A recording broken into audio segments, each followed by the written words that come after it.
Okay, आज का topic है हमारे पास एरिया ऑफ ट्राइंगल। ओके, और एरिया ऑफ ट्राइंगल हमारे लिए यहाँ पर इसलिए इम्पोर्टेंट है जब हमें पैरेललोग्राम, रेक्टेंगल या डिफरेंट फिगर पे एरिया निकालना हो तो उस फिगर को पहले कन्वर्ट करना पड़ेगा ट्राइंगल के अंदर। तो एरिया ऑफ ट्राइंगल हमने फाउंड किया है थ्रू डिटर्मिनेंट, ठीक है। और इसी फॉर्मूले का यूज करके हम कंपेयर करेंगे जो पिछली क्लासेस में हमने जो फॉर्मूला बनाया था एरिया ऑफ ट्राइंगल का, तो देखोगे आप कि दोनों सेम होंगे। चलो देखते हैं। तो एरिया ऑफ ट्राइंगल मींस एक ट्राइंगल है जिसके तीन वर्टिसेस है A B C, means x1 y1, x2 y2, x3 y3।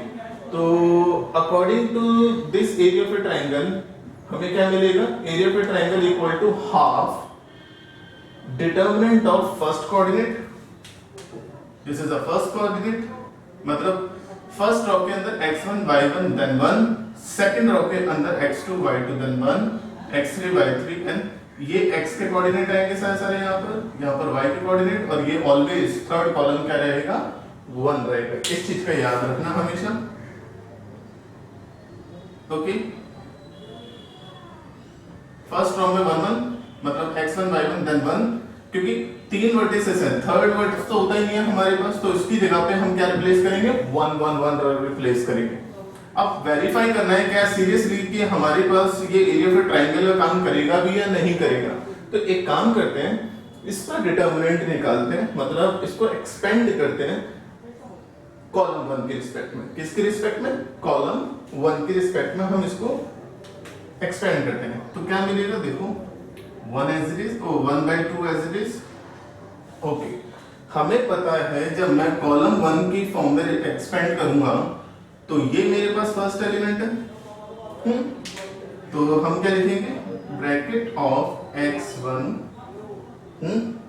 Bracket की जगह हमें मालूम है कि एरिया कभी भी नेगेटिव नहीं आता, इसलिए हम क्या यूज करेंगे? मॉडुलस का साइन यूज करेंगे, क्योंकि area can never be negative और मतलब कैन नेवर बी नेगेटिव। तो देयरफॉर हम क्या साइन यूज करेंगे? एब्सोल्यूट वैल्यू का, ठीक है। तो हम कैसे कैलकुलेट करेंगे? चलो एब्सोल्यूट की वैल्यू बाद में निकालते हैं, पहले ब्रैकेट ही रख देते हैं, बाद में हम इसको एब्सोल्यूट में कन्वर्ट कर देंगे। ओके, तो हमें पता है कि अगर मैं कॉलम 1 के रिस्पेक्ट में सॉल्व करूंगा तो दिस इज फर्स्ट एलिमेंट, तो हम क्या करेंगे? इसकी रो और इसकी कॉलम को छोड़ देंगे। ये जो चार एलिमेंट मिले हैं, this is called the minor determinant of A11, minor determinant of A11, ठीक है। क्योंकि जो रो और जो कॉलम एलिमिनेट करे जाएगा और जो चार एलिमेंट मिलेंगे वो हमारे उस एलिमेंट का क्या होगा? माइनर डिटर्मिनेंट होगा। तो मैं क्या लिख सकता हूं इसको? y2 y1 y3 1, ठीक है। फिर हमें मालूम है कि नेक्स्ट वाले जब एलिमेंट, सॉरी यहां से ये तो 1 1 हो गया, ये 2 1 है, तो एलिमेंट क्या है हमारे पास? 2 1। 2 1 का ऑर्डर क्या है? ऑड है। 2 1 2 + 1 दैट इज 3, तो ऑड है तो आगे क्या आएगा? नेगेटिव साइन आएगा, ठीक है। तो यहां पर क्या आएगा? x2, इसका माइनर ढूंढो, इसका माइनर कैसा आएगा? इसका माइनर ढूंढेंगे तो इसकी रो और इसकी कॉलम को छोड़ेंगे तो ये चार एलिमेंट मिलेंगे। जिस फॉर्म में एज इट इज उसी फॉर्म में रखना है इसको। तो ये y1 1 y3 एंड 1, ठीक है। लास्ट x3 का ऑर्डर क्या है? 3 1, ये 1 1 था, ये 2 1 था, ये 3 1, क्योंकि 1 1 1 2 1 3 2 1 2 2 2 3 3 1 3 2 3 3 ये ऑर्डर होते हैं। तो ये 3 1 है तो e1 है, तो इसका हमारे पास क्या आएगा? प्लस आएगा। और ये क्या आ जाएगा? x3। What is the minor of this element? तो इसकी रो और इसके कॉलम को एलिमिनेट कर देंगे। इसकी रो और इसके कॉलम को एलिमिनेट करेंगे तो ये चार बचेंगे, ठीक है। तो ये इसका माइनर बनेगा। ये इसलिए बता रहा हूं कि अगली जो एक्सरसाइज करेंगे तो इस माइनर का बहुत ज्यादा यूज होगा, ठीक है। ये हमारे पास इसकी एक्सपेंड फॉर्म हो गई। अभी भी ये हमारे पास माइनर डिटर्मिनेंट रह रहे हैं। माइनर मतलब छोटा। किसका छोटा है डिटर्मिनेंट? इन एलिमेंट्स का खुद एक डिटर्मिनेंट होगा। तो चलो एक्सपेंड करें। अब इसकी एब्सोल्यूट वैल्यू रख देते हैं, चलो बाद में रख देंगे। तो ये आ जाएगा x1। अब इसको सॉल्व करेंगे, कैसे करते हैं, प्रिंसिपल डायगोनल का मल्टीपल आपस में और नॉन प्रिंसिपल डायगोनल का आपस में मल्टीपल। तो ये y1 को 1 से करूंगा तो क्या आएगा y1 और इसको इससे करूंगा तो y3। ठीक है, सॉरी ये y2 है इधर, ओके, ये माइनस साइन है इधर और ये x2।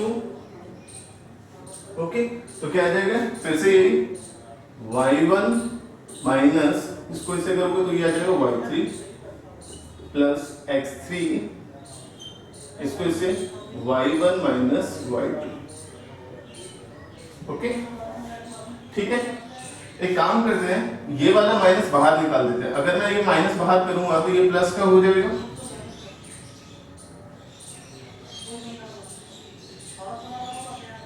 y2 माइनस y3, ये माइनस माइनस क्या हो जाएगा प्लस, ये x2 और ये नेगेटिव वाला बन जाएगा पॉजिटिव और पॉजिटिव वाला बन जाके क्या हो जाएगा नेगेटिव। पॉजिटिव वाले को पहले लिख दिया, नेगेटिव वाले को बाद में लिख दिया, ये एज इट इज।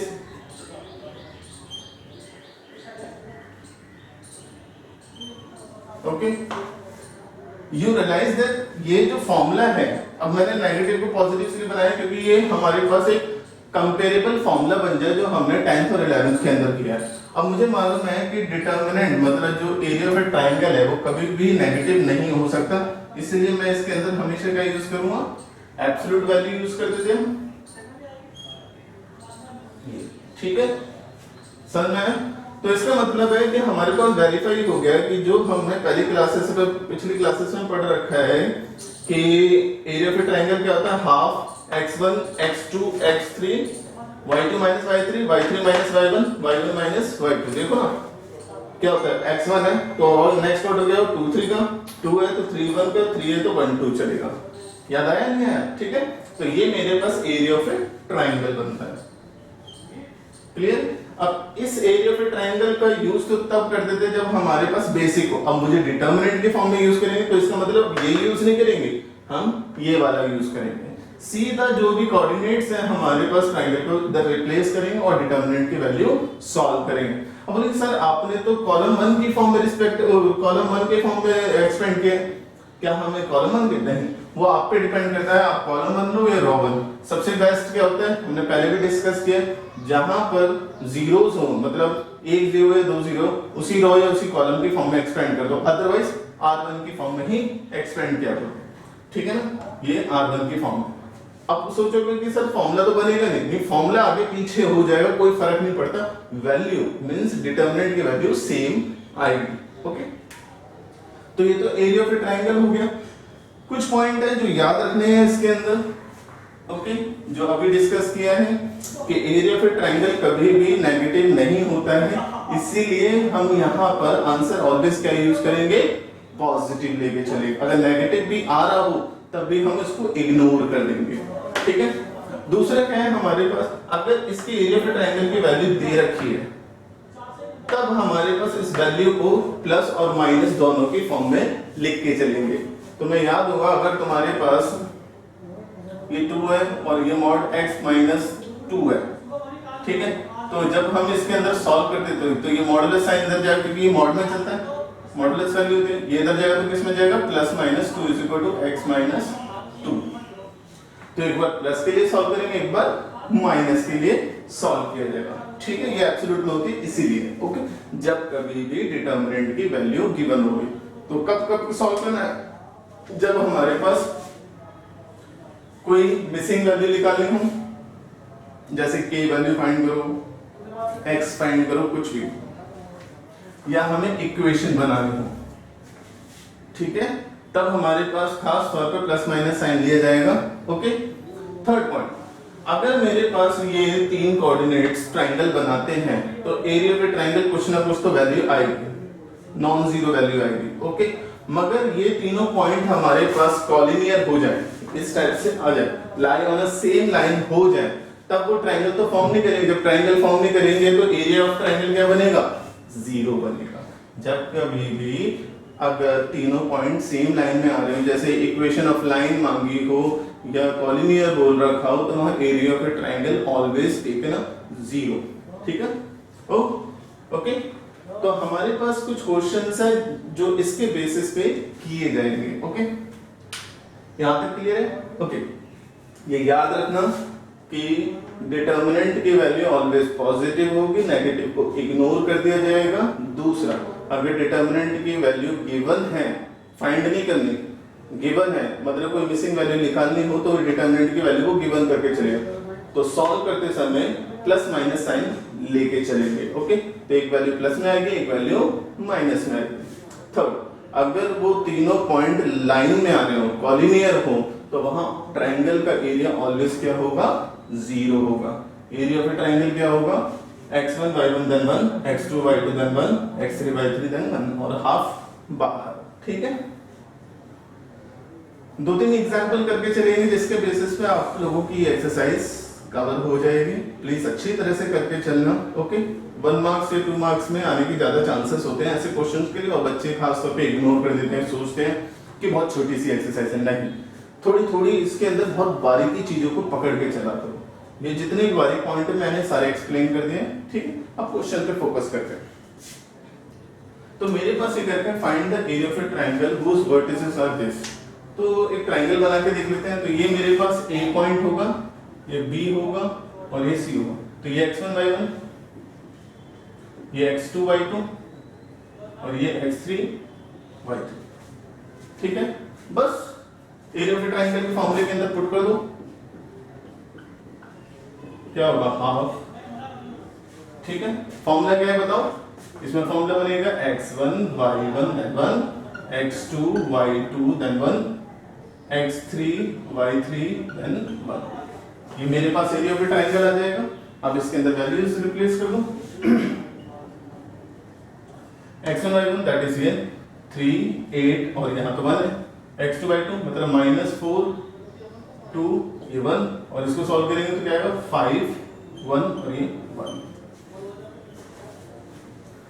ठीक है, अब इसको सॉल्व करते हैं। तो जब मैं इसको सॉल्व करूंगा तो मेरे पास क्या आएगा? चलो देखो, ये अभी मैं चलो मॉडुलस में नहीं, इसको सॉल्व कर देता हूँ, ये मॉड में ले लेता हूँ। ठीक है, बाद में जो पॉजिटिव नेगेटिव आएगा उसको इग्नोर करके सीधा आंसर। अब मैं माइनर में लिखूंगा, माइनर को भी डायरेक्टली एक्सपेंड कर दूंगा। ठीक है, कैसे? देखो, अब मैं r1 की फॉर्म में एक्सपेंड कर रहा हूँ। एक्सपेंड किसकी फॉर्म में कर रहा हूँ? r1 की फॉर्म में। ठीक है, जब तुम्हें कुछ भी समझ में ना आए तो सीधा r1 पकड़ो और सॉल्व कर दो, वरना 0 देखो। ठीक है, वरना तुम पे डिपेंड करता है, तुम कोई भी रो या कोई भी कॉलम चूज कर सकते हो, मगर खास तौर पे डिटरमिनेंट सॉल्व करते समय r1 का ही यूज करो अगर जीरोस नहीं दे रखी तो। ठीक है, चलो देखो, तो 3 इसका माइनर क्या होगा? ये रो, इसकी रो, इसकी कॉलम छोड़ोगे तो ये 4 बचेंगे। तो ये 4 को सॉल्व करो, इसको इससे मल्टीप्लाई दैट इज 2, इसको इससे मल्टीप्लाई -1। ओके, फिर नेक्स्ट एलिमेंट आ जाएगा 8। अकॉर्डिंग टू ऑर्डर हमारे पास आगे नेगेटिव आएगा। हम पहले भी डिस्कस कर चुके हैं कि जो डायमंड बनाएगा उसका साइन हमेशा क्या होगा?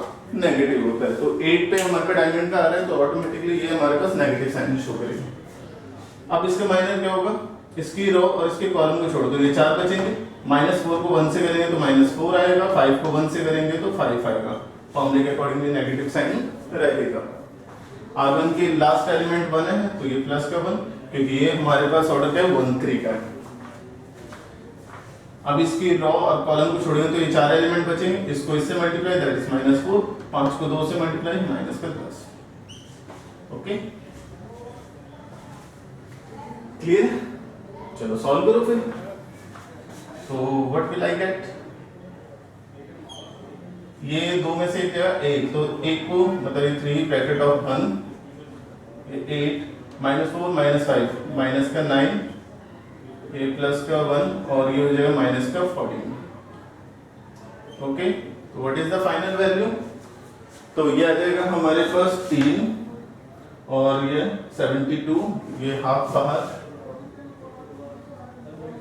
3 + 72 और ये माइनस का 14। सो कितना आ जाएगा? 72 और 3 75 में से 14 जाएगा तो कितना आ जाएगा हमारे पास 61। तो आंसर आ जाएगा 61/2 स्क्वायर यूनिट। ठीक है, 61/2 स्क्वायर यूनिट। Okay, clear.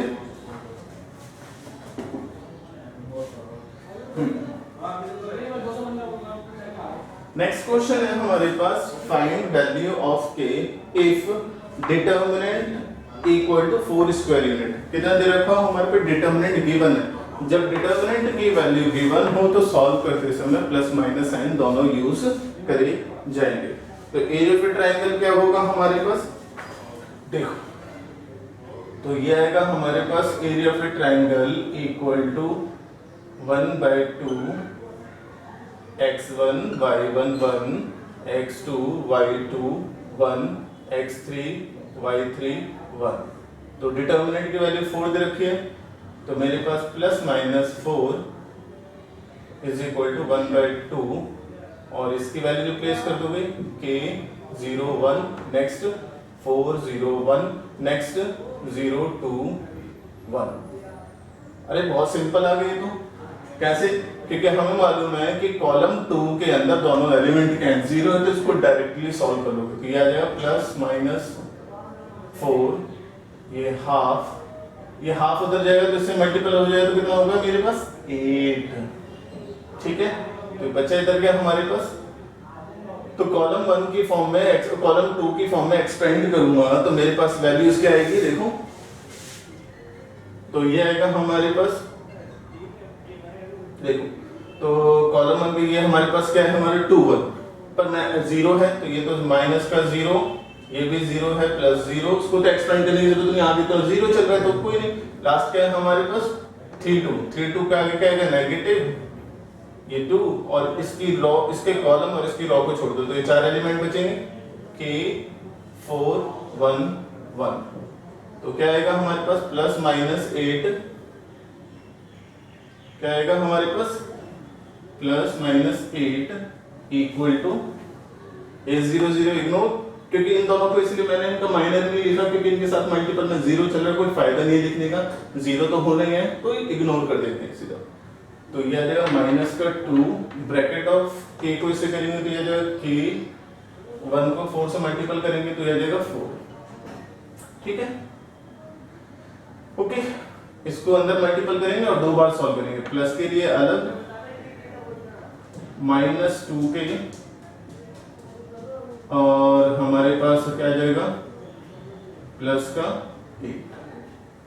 ठीक है, ऐसे इसका करेंगे माइनस का 8 माइनस 2 के और प्लस का 8, ये 8 से 8 कट जाएगा तो 0 इज इक्वल टू माइनस 2 के, तो k की वैल्यू क्या आ जाएगी मेरे पास 0, यहां से तो k की वैल्यू निकल आई 0, इधर सॉल्व करेंगे तो क्या आ जाएगा माइनस 16 माइनस 2 के, ये 2 के इधर जाएगा तो माइनस 16 बाय माइनस का 2 इज इक्वल टू k, तो ये 8 आ जाएगा। ठीक है, तो ये हमारे पास वैल्यूज आ जाएंगे। क्लियर है।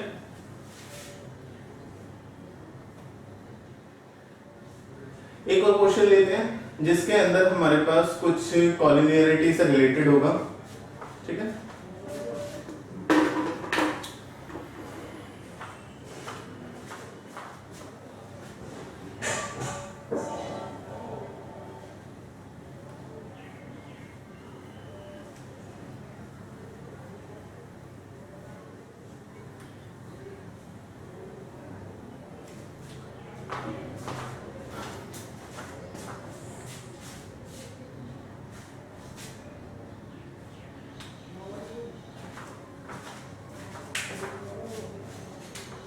क्वेश्चन है हमारे पास,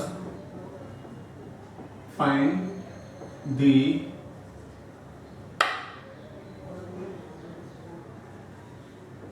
equation of line whose vertices are 1 2 and 3 5। ठीक है। अब बच्चों के माइंड में आता है सर ये तो ट्रायंगल है ही नहीं, तो हम ट्रायंगल का फॉर्मूला क्यों लगाएं, इसके अलावा और कोई बचता भी नहीं है। मतलब अगर इसके अलावा कोई यूज करोगे तो वो बहुत डिफिकल्ट बन जाएगा। इसने मांगी इक्वेशन किसकी, find the equation of line जिसके दो वर्टिसेस गिवन है लाइन के। ओके, अगर एक लाइन है तो लाइन है तो इसका मतलब वो क्या बना रहा है, कॉलिनियर चलेगा ना, एक ही लाइन पे ना। ये है ना हमारे पास एक पॉइंट ये दे रखा है मेरे पास 1 1 1 2 और एक दूसरा दे रखा है मेरे पास लेट से b वो है 3 5। तीसरा तो पता नहीं, अगर मुझे एरिया फिट आएगा। अब देखो एक लाइन चलती है तो लाइन सारे पॉइंट एक ही लाइन पे आएंगे, लाइन पे जब आएंगे तो कॉलिनियरिटी तो बैठेगा जाके। तो थर्ड पॉइंट को अपने साइड से मान लेते, जो लाइन का एक तीसरा पॉइंट है जो सेम लाइन पे आ रहा है वो है x3 और y3, या इसको जस्ट x और y बोल दो, ठीक है। थर्ड पॉइंट को थर्ड वर्टिसेस को x और y बोल देते हैं। ऑब्वियसली जब मैं equation of the line draw करूंगा तो इक्वेशन में x और y तो आएगा ही आएगा, ठीक है। तो हमारे पास एरिया ऑफ ट्रायंगल क्या होगा, फॉर्मूला इसका 1/2 x1 y1 1 x2 y2 1 x3 y3 and 1, ठीक है। अब मुझे मालूम है कॉलिनियर है,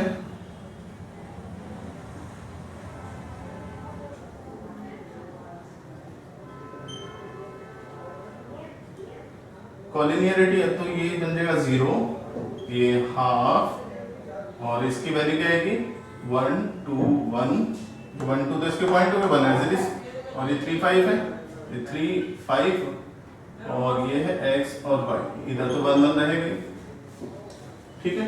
ये हाफ इसके पास जाएगा तो 0 हो जाएगा,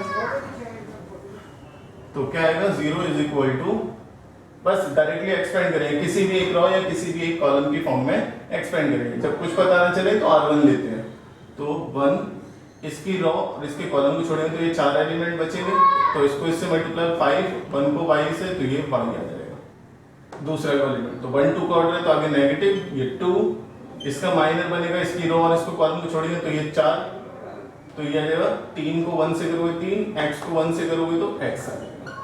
थर्ड एलिमेंट इज 1 3, तो ये मेरे पास प्लस का आएगा 1, इसकी रो और इसके कॉलम को छोड़ेंगे तो ये 4 बचेंगे, तो 3 को y से 3y, 5 को x से -5x, ठीक है।